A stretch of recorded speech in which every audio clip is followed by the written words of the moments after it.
Friends అందరికీ నమస్కారం అండి. ఇప్పుడే అందిన వార్త సుప్రీంకోర్టు సంచలన తీర్పు. ఆస్తులపైన వీళ్ళకు గుడ్ న్యూస్ అంటూ లేటెస్ట్ అప్డేట్ అయితే రావడం జరిగిందండి. ఆ వివరాలు ఏంటనేది మనం వీడియో రూపంలో తెలుస్తుంది. వీడియోని పూర్తిగా చూడండి. కంప్లీట్ ఇన్ఫర్మేషన్ అయితే అప్పుడే అర్థమవుతుందండి.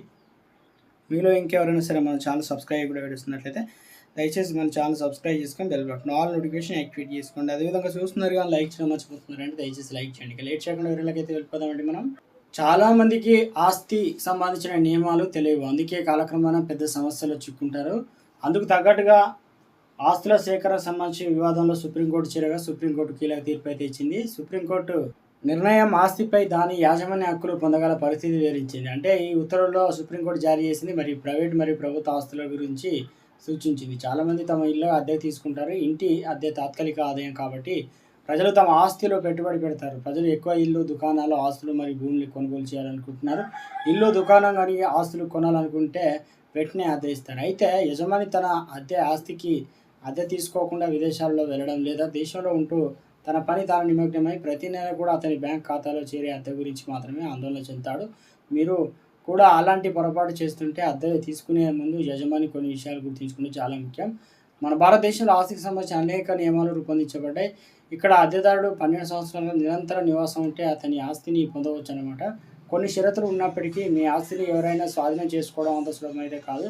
ప్రతికూల స్వాధీన చట్టాన్ని బ్రిటిష్ వారు రూపొందించారు. చట్టం ప్రకారం ఎవరైనా ఒకే స్థలంలో వరుసగా 12 సంవత్సరాలు కనుక నివాసిస్తుంటే అతను ఆస్తిని స్వాధీనం చేసుకోవచ్చు. అయితే దీనికోసం మీరు తెలుసుకోవాల్సిన కొన్ని షరతులు అయితే ఉన్నాయి. కింది విధంగా 12 సంవత్సరాల వ్యవధిలో భూస్వామి ఏదైతే స్వాధీనం గురించి ఎటువంటి పరిమితులు ఇవ్వకూడదు. అంటే ప్రాపర్టీ డీడ్ కావచ్చు, వాటర్ బిల్లు కావచ్చు, కరెంటు బిల్లు వంటివి ఆధారాలు ఇవ్వచ్చు.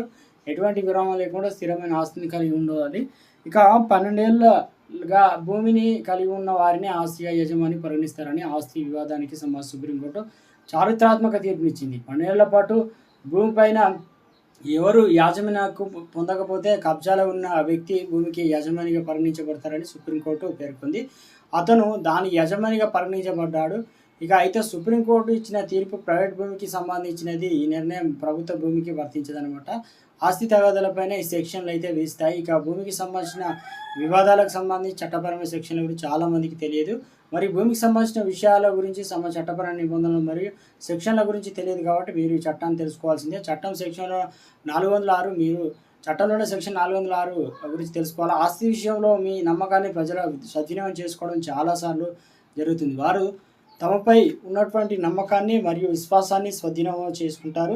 ఇక మరియు భూమి మరియు ఆస్తి పొందుతారు. ఈ సెక్షన్ కింద బాధిత వ్యక్తికి తన ఫిర్యాదు కేసు అయితే నమోదైతే చేస్తారనమాట.